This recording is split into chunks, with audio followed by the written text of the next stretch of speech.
তুমি আবার কি জানতে চাও রাজপ্রহরী? আমাকে রাজকন্যা আপনার কাছে পাঠিয়েছেন। রাজকন্যা পারমিতা জানতে চান তার বিয়ে কোন রাজপুত্রের সাথে হবে, তার নাম কি।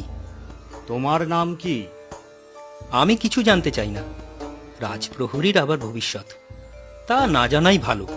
তবু তোমার নাম বলো শুনি। আমার নাম গোপাল। রাজকন্যা পারমিতার বিয়ে তোমার সাথেই হবে গোপাল। আমার সাথে? আপনি রাজকন্যাকে নিয়ে পরিহাস করছেন জ্যোতিষী। রাজার কানে গেলে। না না না, এটা পরিহাস নয়, এটাই ভবিতব্য। বিধির লিখন কেউ খণ্ডাতে পারেনি, কোনোদিন পারবেও না। বুঝেছি বুঝেছি, আর বলতে হবে না। আমি বৃথায় সময় নষ্ট করছি।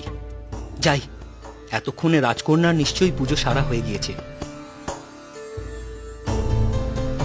প্রহরী, উনি কি বললেন? কার সাথে বিয়ে হবে আমার? সে কথা না শোনাই ভালো রাজকন্যা। না শোনা ভালো মানে? কি এমন বললেন যে? অপরাধ নেবেন না রাজকন্যা। ও কথা আমি মুখে আনতে পারবো না। আমায় বলতে জোর করবেন না। বলতে তোমায় হবেই। বলো প্রহরী, কি সেই কথা বলো, এ আমার হুকুম। না না, সে হয় না। প্রহরী! আচ্ছা, অতই যখন জোর করছেন শুনুন তাহলে। জ্যোতিষী বললেন আপনার বিয়ে কোনো রাজপুত্রের সাথে হবে না। রাজপুত্রের সাথে হবে না? তো কার সাথে হবে শুনি? আমার সাথে। কি?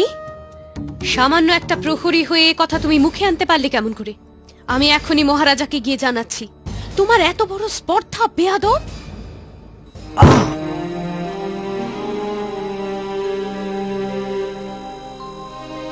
বিনা দোষে আমায় শাস্তি দিলে রাজকন্যা? আমি তো সত্যি কথাই বলেছিলাম। মহারাজও নিশ্চয়ই আমায় ভুল বুঝবেন। রইল রাজপ্রহরীর কাজ। বন্দী হবার আগে এখনই দেশ ছেড়ে পালাতে হবে।